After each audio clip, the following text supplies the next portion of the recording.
ஏற்கனவே இருந்த அதிமுகவினுடைய 2 ஆட்சி காலத்தில் 10 ஆண்டு காலமாக முடங்கி கிடந்த உட்கட்டமைப்பு வளர்ச்சி பணிகள் கடந்த 4 ஆண்டுகளாகத்தான் அது சுறுசுறுப்பா நடந்துகிட்டு இருக்கு. இன்று 390 கோடி ரூபாய் மதிப்பில் திட்டங்களை நான் அடிக்கல் நாட்டியிருக்கிறேன். இன்று திறந்து வச்சிருக்கக்கூடிய திட்டங்களுடைய மொத்த மதிப்பு என்னன்னு கேட்டீங்கன்னா 418 கோடி ரூபாய். 2,02,531 பயனாளிகளுக்கு 357 கோடி ரூபாய் மதிப்பிலான நலத்திட்ட உதவிகளை வழங்குறேன். அந்த வகையில் ஒட்டுமொத்தமாக கூட்டி பார்த்தீங்கன்னா 1,166 கோடி ரூபாய் மதிப்பிலான விழாவா இது நடைபெற்று இருக்கு. இந்த விழாவில் எனக்கு மிகுந்த மகிழ்ச்சி தரது என்ன தெரியுமா? பல ஆண்டுகளா இருந்த பிரச்சனை அது தீர்த்து அதிகமான அளவு இன்றைக்கு மக்கள் பயன்பெறக்கூடிய வகையில் பட்டா வழங்குறது தான் எனக்கு மிகுந்த மகிழ்ச்சி. எவ்வளவு பேருக்கு இன்னைக்கு வழங்க போறோம் தெரியுமா? இந்த மாவட்டத்தை பொறுத்த வரைக்கும் 63,124 பேருக்கு பட்டா வழங்க போறோம். நான் கலந்து கொண்ட நிகழ்ச்சிகளே இந்த அளவுக்கு பட்டா வழங்குறது இந்த நிகழ்ச்சியில் தான் இவ்வளவு அதிகம். இதுக்காக பாடுபட்டு இருக்கக்கூடிய வருவாய்த்துறை, மாவட்ட நிர்வாகம் அனைவருக்கும் என்னுடைய ஸ்பெஷல் பாராட்டுக்கள், என்னுடைய ஸ்பெஷல் வாழ்த்துக்கள். ஏன்னா மனிதனுடைய வாழ்க்கையில் வாழ்விடம் என்பது ரொம்ப அத்தியாவசியம், முக்கியமானது. அந்த உரிமையும் கொடுக்கிறது தான் நம்முடைய திராவிட மாடல் அரசு. திருவள்ளூர் வந்துட்டு உங்க எதிர்பார்ப்புகளை நிறைவு செய்யாம நான் போக முடியுமா?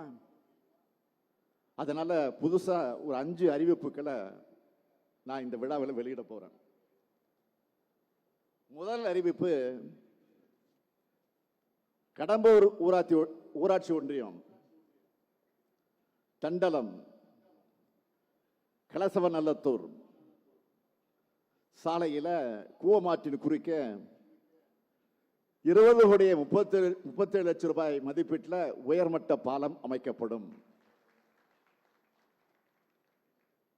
இரண்டாவது அறிவிப்பு, திருவாலாங்காடு ஊராட்சி ஒன்றியம் மணவூர் லட்சுமி விலாசபுரம் சாலையில்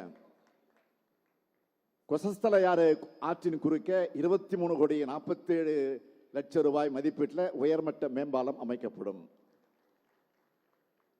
மூன்றாவது அறிவிப்பு, திருவள்ளூர் ஊராட்சி ஒன்றியம் காக்கலூர் ஊராட்சியில்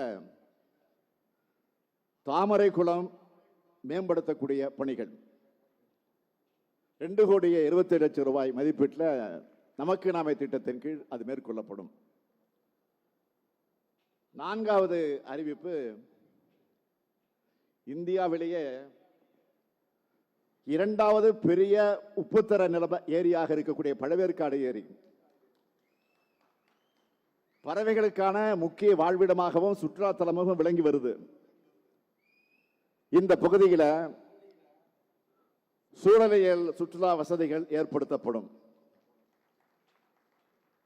மேலும் அங்கு இருக்கக்கூடிய வைரவன் குப்பம் மீனவ கிராமத்தில் மீனவர்களுடைய பயன்பாட்டிற்காக வலை பின்னும் கூடம் அமைத்து தரப்படும். இறுதியா மிக முக்கியமான 5வது அறிவிப்பு, வாகன போக்குவரத்து அதிகமாக இருக்கக்கூடிய திருமழிச ஊத்துக்கோட்டை சாலை 51 கோடி ரூபாய் மதிப்பீட்ட அகலப்படுத்தி மேம்படுத்தப்படும். இப்படி நம்ம அரசோட அக்கறையான நிர்வாகத்தால அனைத்து துறையும் இன்னைக்கு வளர்ந்துகிட்டு வருது. அனைத்து தரப்பு மக்களும் வளர்றாங்க. அதனாலதான் தமிழ்நாடு அனைத்து வகையிலும் வளர்ச்சி அடையுது. தமிழ்நாடு அரசு செயல்படுத்தி கொண்டிருக்கக்கூடிய திட்டங்களால தமிழ்நாட்டில் மாபெரும் சமூக புரட்சி நடைபெற்று வருது. நீங்க பாக்குறீங்க, மகளிருக்கு வழங்குற 1000 ரூபாய் உரிமை தொகை, பெண்களுடைய பொருளாதார சுதந்திரம் இன்னைக்கு அவங்களுக்கு அழிச்சு அவங்க தன்னம்பிக்கையை உயர்த்தி இருக்கு. நீங்க என்ன சொல்றாங்க அந்த பஸ்ஸை பார்த்து? ஸ்டாலின் பஸ் என்று நீங்க அன்போடு கூப்பிடுகிற அந்த விடியல் பயணம் திட்டத்தால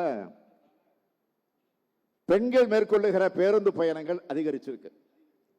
அது மட்டுமா, காலையில பசியோடு பள்ளிக்கு வந்த மாணவர்கள் இப்போ சூடான சுவையான ஊட்டச்சத்து உணவை கால உணவு திட்டத்தில் சாப்பிடுறாங்க. இதனால அவங்க வருகை அதிகரிச்சிருக்கு. தாய்மாருடைய பணிச்சுமை குறைஞ்சிருக்கு.